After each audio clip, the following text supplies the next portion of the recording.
Bienvenidos a Razón de Estado. Tengo el gusto de presentarles al licenciado Francisco Jiménez, doctor en filosofía, consultor en temas de seguridad y exministro de Gobernación.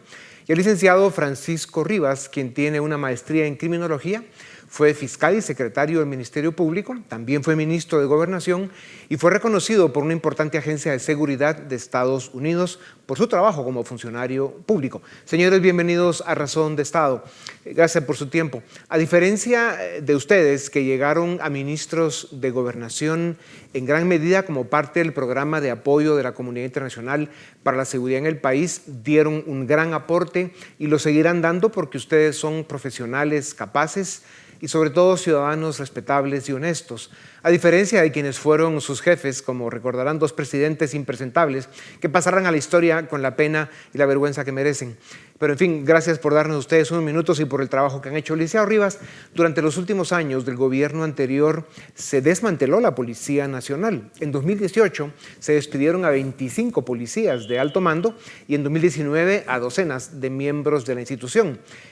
Lo que activó dudas y sospechas fue que los destituidos por Morales y Degenhardt eran agentes y oficiales que habían recibido entrenamiento y formación con apoyo de la comunidad internacional, especialmente Estados Unidos, y estaban haciendo un buen trabajo para perseguir la delincuencia, el crimen y el narcotráfico.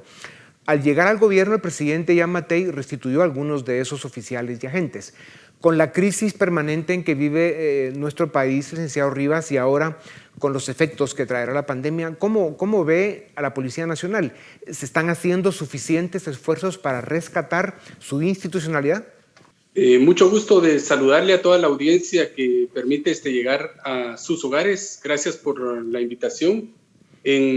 Pues el esfuerzo o el desafío que la Policía Nacional Civil tiene por delante es verdaderamente inmenso, por el desmantelamiento que sufrió durante el gobierno anterior, particularmente en los últimos 2 años. Ha habido una tarea importante de parte de las autoridades de gobierno con el fin de poder restablecer la institucionalidad que se perdió en esos últimos 2 años. El desafío es enorme, va a costar mucho, definitivamente todavía no se ha logrado recuperar el terreno que se había alcanzado, los logros que se habían obtenido durante muchos años, durante el surgimiento de la Policía Nacional Civil. El licenciado Jiménez, una policía profesional es imperativa para un Estado que debe cumplir con proteger a sus ciudadanos. Hace 10 años se creó la Comisión para la Reforma Policial, pero los retos persisten. ¿Qué ha faltado para consolidar esa reforma tan necesaria? Bien, y buenas tardes a todas y todos. Bueno, si nos referimos específicamente a la Comisión de la Reforma, el problema fundamental fue que no hubo necesariamente las condiciones de apropiación del mando político estratégico que dirigía la policía, el Ministerio de Gobernación con la policía, ni los mandos de la policía. Ese es uno de los grandes desafíos que tuvo la reforma. Lo que es importante es que la reforma como tal generó algunas propuestas que están pendientes precisamente de implementarse, y creo que el punto fundamental de profesionalizar a la policía y de retomarlo es precisamente retomar esos elementos positivos y los resultados que ya están propuestos. No hay que hacer ninguna propuesta nueva, hay que implementarlo. Es un punto importante.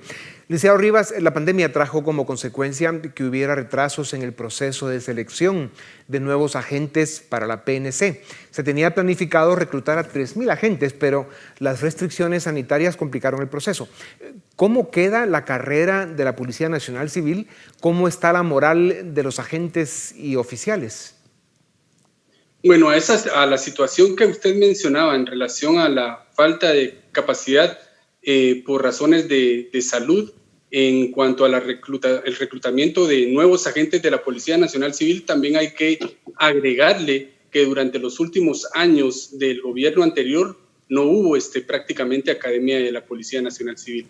Tampoco hubo cursos de especialidades y prácticamente el fortalecimiento en cuanto al crecimiento de la institución policial mermó y se detuvo.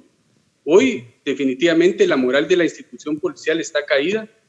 Con la designación de las nuevas autoridades, pues se ve una nueva dinámica con el fin de poder restablecer ese orgullo, esa moral por parte de los agentes de la Policía Nacional Civil, y resta de parte del gobierno central fortalecerlo y dignificar a la gente de la Policía Nacional Civil.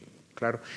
Esta reflexión se la pido a los dos, empezando con usted, licenciado Jiménez, y si pudiera reaccionar en 20 segundos, porque tiene un significado importante. ¿Cómo reaccionan a esta reflexión? Los ingresos del policía son bajos, su preparación insuficiente y sus jefes, con demasiada frecuencia, empezando por el presidente, son unos bandidos. ¿Cómo se rompe este círculo perverso? Dos cuestiones fundamentales. Uno, replantearnos las condiciones tanto salariales como las condiciones de servicio que tienen para sostener al policía. Por ejemplo, el tema de salud, el tema de vivienda, el tema... Porque rápidamente hay la imposibilidad real de un policía de un préstamo, por ejemplo, para comprar una casa, porque es una persona de alto riesgo por el trabajo que realiza. Pequeñas cosas que pueden parecer pequeñas, deberíamos de trabajar en esa línea. Yeah. Es decir, condiciones y salario. Yeah. ¿Algo que pueda agregar, licenciado Rivas? Pues definitivamente hay que dignificar a la gente de la Policía Nacional Civil, dotándoles de equipo suficiente para que puedan prestar su servicio, dignificándolo salarialmente y otorgándoles prestaciones especiales debido al riesgo que ellos están asumiendo día a día en el ejercicio de su función. Ya. Licenciado Jiménez, el país ha vivido en los últimos años un descenso importante en la tasa de homicidios. Pasamos de 46 homicidios por cada 100.000 habitantes en 2010 a tener 21 en el año 19. ¿Fue este proceso consecuencia del fortalecimiento de nuestras instituciones de seguridad o se debe a otras causas? ¿Cuál es su análisis? Es curioso ver que agosto de 2020 la tasa es 16, eso es interesantísimo. O sea, la tendencia es a la baja, a pesar de la situación de la pandemia, viene a la baja. Es muy difícil dar una respuesta definitiva, hay varias hipótesis, todavía no se ha hecho un estudio que nos diga la explicación. Yo personalmente creo que son dos situaciones fundamentales. Uno, un modo que hace 10 años empezó a trabajar la policía y el Ministerio Público de entender los fenómenos criminales como un elemento estructural y de ahí ver el fenómeno de esa manera. Eso permitió desmantelar de parte de la policía y el Ministerio Público una serie de grupos criminales, desde secuestro, extorsiones, sicariato, etc. Creo también que hay un segundo factor y es el factor del cambio social en nuestro país. Es decir, hay una manera cada vez... yo diría, digamos, de no optar por la solución violenta del asesinato como un medio. Eso no significa que estemos en lo mejor, falta mucho camino que recorrer, pero yo me movería en esas dos probables explicaciones. Ya. Cabalmente, hablando sobre ese tema, licenciado Rivas, durante los meses en los que se restringió la movilidad, naturalmente vimos una caída importante de crímenes violentos. Como dice el licenciado Jiménez, hay que estudiar un poco más para entender realmente este fenómeno sociológico. Sin embargo, la pandemia ha traído y traerá muchísima pobreza. Se habla que la criminalidad va a aumentar en los próximos meses y en la medida en que la actividad vuelva a la normalidad, pues lo veremos con más presencia. ¿Cómo ve usted, licenciado Rivas, este panorama? Bueno, el efecto COVID sí ha impactado fuertemente en la seguridad de los guatemaltecos.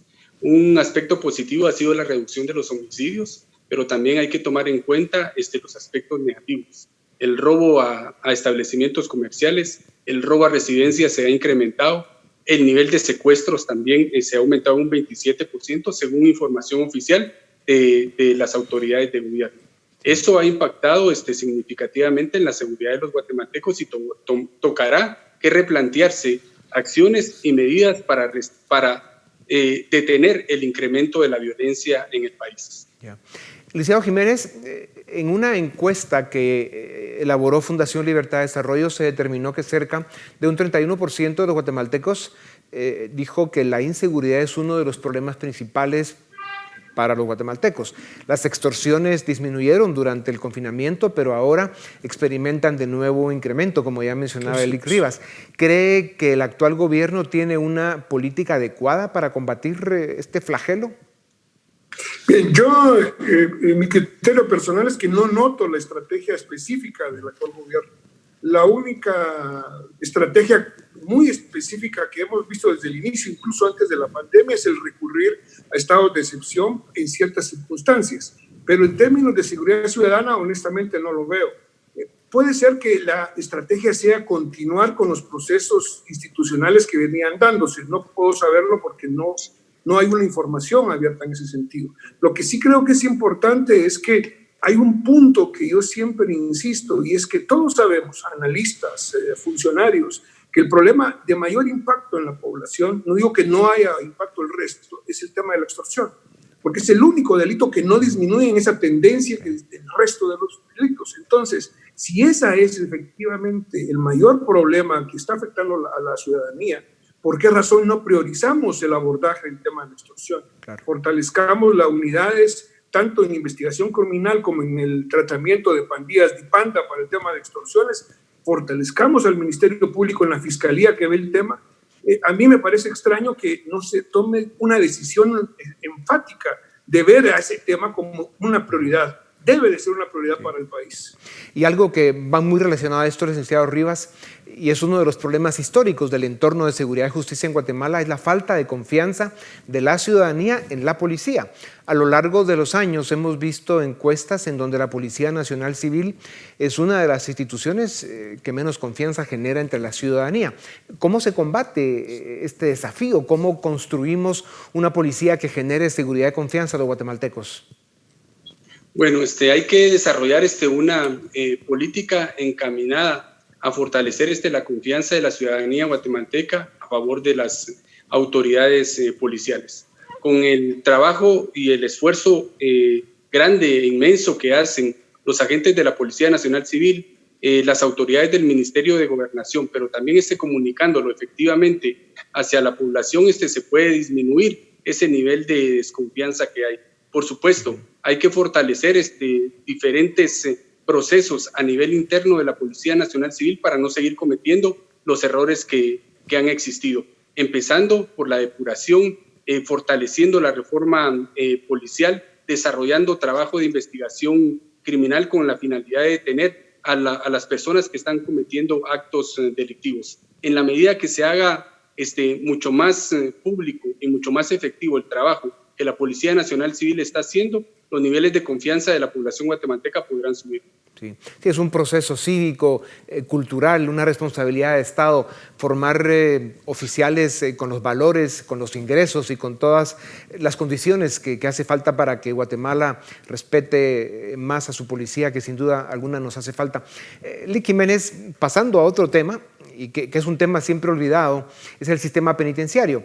Por una parte, porque no cumple su función de reinsertar a la sociedad a los reos, y por otra parte, porque es nido de criminalidad. Muchas extorsiones, como ya hablábamos, vienen de la prisión. El actual gobierno ha anunciado su intención de construir 4 centros de detención, Izabal, Escuintla, Huehuetenango y algún otro. ¿Será suficiente esto para por lo menos compensar el hacinamiento que hay en las cárceles? ¿Es un paso adelante que otros gobiernos no dieron? ¿Qué piensa el proyecto? Bien, 25,000 privados de libertad, tanto cumplimiento de pena como en prisión preventiva, del cual 48% de esos 25,000 son digamos, privados de libertad por un proceso que todavía no ha concluido. Eso es una cuestión muy seria, hay que abordar el tema. De nada va a servir construir nuevas cárceles si seguimos con ese hacinamiento que a mí me parece realmente absurdo, de que la mitad de los privados de libertad sea precisamente por una prisión preventiva, es decir, a todas luces contrario a los estándares internacionales con el tema de derechos humanos. Y eso produce hacinamiento. Pero hay un segundo elemento. Las cárceles por sí no son suficientes y no son estas entendidas también como cárceles de máxima seguridad, porque estos crímenes que salen de la cárcel pueden controlarse si efectivamente hay un control sobre estos individuos que pueden llamar por teléfono, ya sea un celular normal o incluso un teléfono satelital, y eso no puede suceder. Otro tema que es importantísimo es que la manera como se presiona al sistema para que no logre reformas es la amenaza permanente de amotinamientos, y esto solo va a ser posible si logramos disgregar adecuadamente en nuevos centros penitenciarios este tema. Y concluyo diciendo lo siguiente: es importante, a la par de esto, elaborar un plan estratégico de mediano y largo plazo que permita justificar claramente un aumento presupuestario y apostarle también al personal que tiene a cargo el cuidado de los privados de libertad. Claro, gracias, Lic. Lic Rivas, y siguiendo con el tema penitenciario, a lo largo de las décadas, las cárceles en Guatemala se han convertido en centros de operación de crimen organizado. En los últimos años, Mariscal Zavala pasó de ser una cárcel VIP, como le dicen, a realmente convertirse en un centro de operaciones del crimen organizado, de la narcopolítica y la partidocracia corrupta del país. ¿Qué se puede hacer con esa realidad? ¿Cómo se puede poner en orden a la gente que está en Mariscal Zavala haciendo de las suyas? Bueno, miren, Mariscal Zavala es producto de esa falta de atención que las autoridades de gobierno le han presentado al sistema penitenciario. En la medida que no tengamos centros carcelarios seguros, los problemas van a continuar. Es importante la construcción de nuevos centros penitenciarios y por eso yo observo como una buena medida la intención que el gobierno tiene de poder construir más centros carcelarios.